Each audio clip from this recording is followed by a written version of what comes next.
Today we're back to finish flipping that truck. Corny.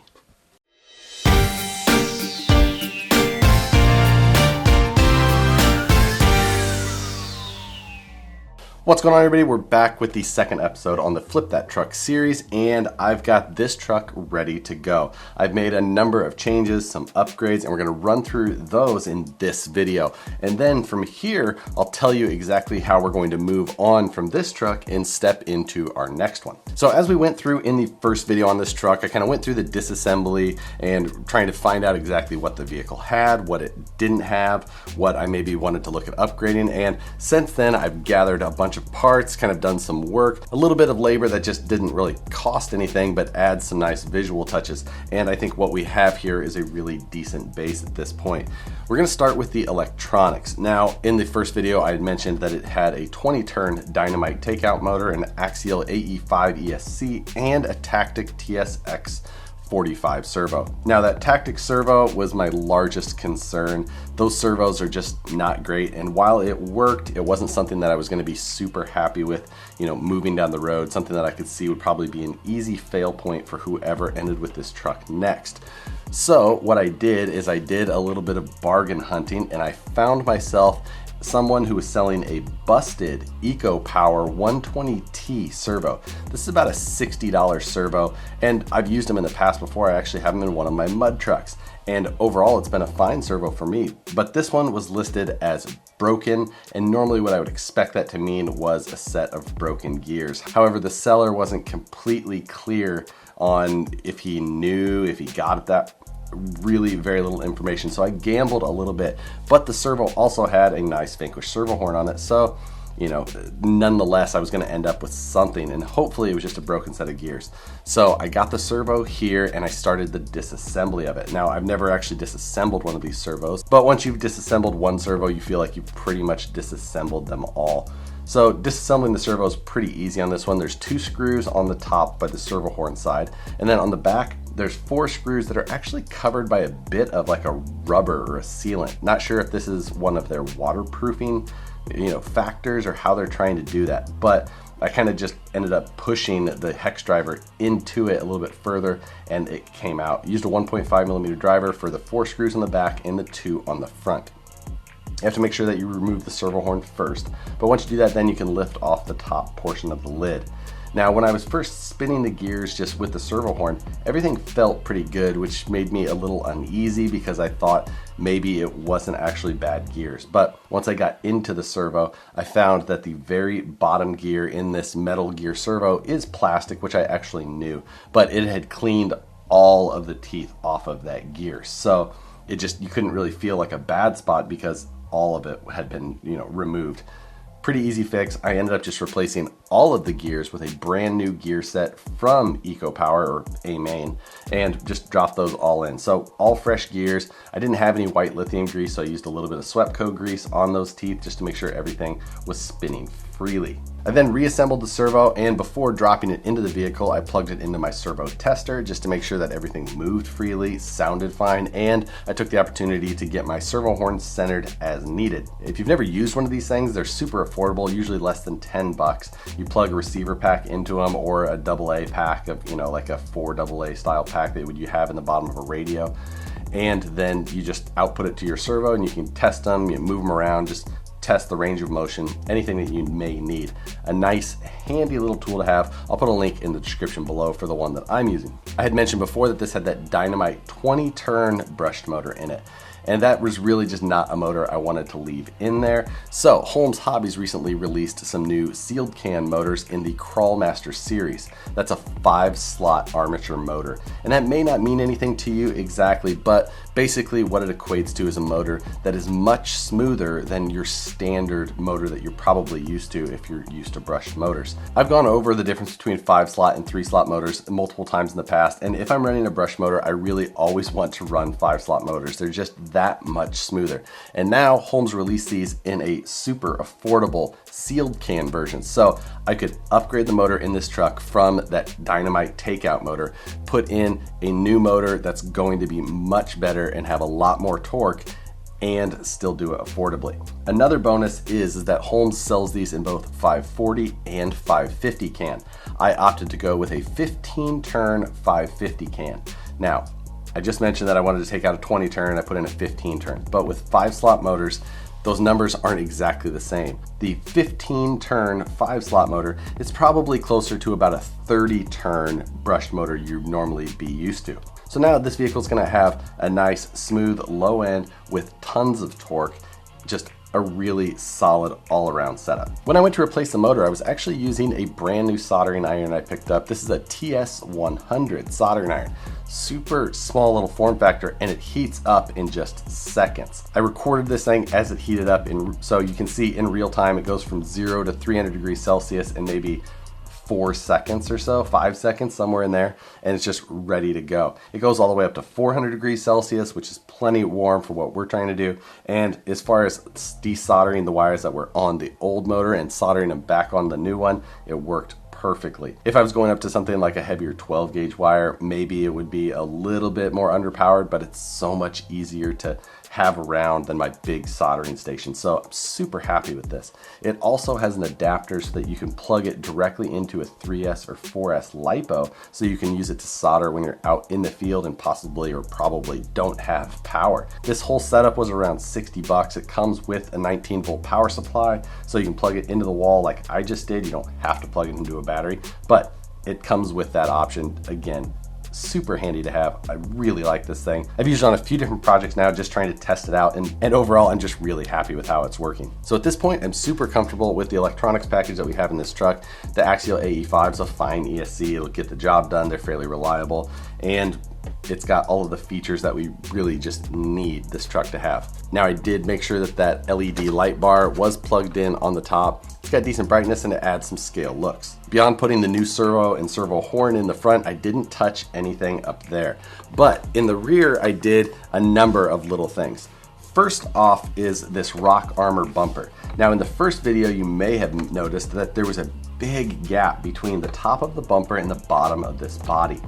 And that bugged me quite a bit. It had to be at least 3/4 of an inch, just a substantial gap sitting back there. But what I was able to do is take off this bracket that slides onto the frame and it separates from the back section of the bumper. And then just by kind of playing around, I was able to put the bracket on the bottom of the chassis rather than the top, and then take the bumper and flip it over as well. And it allowed me to raise it way up. So now the actual rails of the chassis are a little bit below, the corners of the bumper, but it puts that bumper perfectly up against the bottom of this Proline Bronco body. This body can be a little weird to work with because I believe it was initially made for a Wraith cage, and it kind of has a little bit of a pinch. So when you try and put it on an SCX-10 platform or another rail chassis platform, you can end up with these gaps in weird places. And that's something I've ran into personally with other builds and wasn't super happy with it. But on this one, this bumper just worked perfectly, and it became just the absolute best fit. Next, if you look in through the sides of the body, you can see that there's some aluminum in there now. And what those are some custom aluminum inner fenders. Those were just a simple piece that I made myself. I started with cardboard templates like I normally do, trimmed them out, test fit them, back and forth over and over just to make sure that I got it exactly as needed. And then once it was perfect, I transferred that over to some 025 aluminum, traced it on there, cut them out, grained them so they've got a nice, brushed aluminum look. And now they fill in those rear wheel wells and you can't see through the back of the truck. Simple things like that I think make a big difference. They're held in place by the body posts. They slide between the shock tower and the body posts, so if you want to remove them, they're one body clip and everything just comes out. It really worked out better than I was originally even expecting. I thought I was going to have to hold them in with some hardware before, but they worked out well. And then for one more custom touch, I designed up a little fuel cell in Autodesk Fusion 360 with a Flip That truck and a Harley Designs logo. Kind of did a little bit of detail work on just dressing it up, and I dropped that in the back of this chassis also. You can't see it when it's just sitting like this, but if you got the body off, things like that, you can see it under there. Just a fun little detail I added just because, and I think it'll be a cool thing to carry on with this truck wherever it may end. So at this point, I've only kind of test driven the truck just around here on the floor, making sure that everything functions, that the steering servo works. and that it moves in the proper directions. This truck did come with the Tactic radio, and I think that that's going to be a good fit to carry on with it. Now, as you just saw, I've got the truck powered up. I can drive it and steer it under its own power. Currently, I have a Genzace 2S 5000 milliamp Adventure Series LiPo in there. Fits well, and I think that's a really good pack for this type of truck. You're gonna be able to go on trail runs for hours with a battery like that. With that Genzace LiPo and that Holmes 15-turn Crawlmaster sealed can motor, this truck is just gonna be reliable. You're gonna be able to trail run for as long as you want. And really, if you had one more pack like that, you could run for most of the day. But now we've got to the point where I feel like this truck is ready to move on. I'd mentioned in the very first video that I'd hoped to get the truck, do some upgrades, and then possibly do some running videos with them. For this one, since we put on brand new wheels and tires, and just, I feel like it's best to keep them fresh and looking brand new like this to go to the next buyer than for me to do a running video with it. I feel like it probably just makes it look a little bit nicer, a little bit cleaner, and overall just a better presentation for the sale. So now in the last video, of course, there was a number of comments about how it could be or will be unfair for me to buy and sell things, and how deals will be more readily available. And I understand that. It was something I touched on in the first video. And like I said in the first video, without trying to just involve a bunch of people and friends to, do things, or me creating fake accounts, I'm not gonna just go through a bunch of extra hoops to try and, veil what I'm doing here. At this point, I'm going to be very transparent about what I've bought, what I've put into it, and what I'm going to sell it for. At this point, I've been looking at buying the next truck already, and I've been searching through listings of trucks that are publicly posted and going from there. Unless this series just ends up going crazy, I think I'm just gonna try and continue on with this, without trying to make a ton of extra work for myself. So at this point, what I'm gonna do is I'm gonna list this vehicle up on my website. I'm gonna list everything it has to the best of my knowledge and exactly what we have here. And then from there, I'm either going to sell the vehicle at an asking price, or I'm going to try and trade it for something that I see has potential for me to then further this series. If you're interested in this one, or you think you might have something that I would be interested in purchasing for around what the dollar amount is listed for this truck for sale on my website, then in that case, feel free to contact me either through my Harley Designs Facebook page or on the Flip That Truck page on my website. This I'm trying to keep separate from any normal inquiries, so there's a specific email for this series that you can find on that webpage. This truck was definitely a good buy. I don't think that Ben actually knew 100% what he had there either, as he got this truck on a trade, and I actually found that this vehicle was actually built locally to me, I think last year, possibly the year before. Then Ben got this in some sort of trade deal, and then he never ended up doing anything with it, and it ended up coming to me. So we'll see what story the next truck brings. This series isn't on a set schedule just because I don't think that would really work that well on here. I'm not trying to just make a deadline to get a new truck or something like that.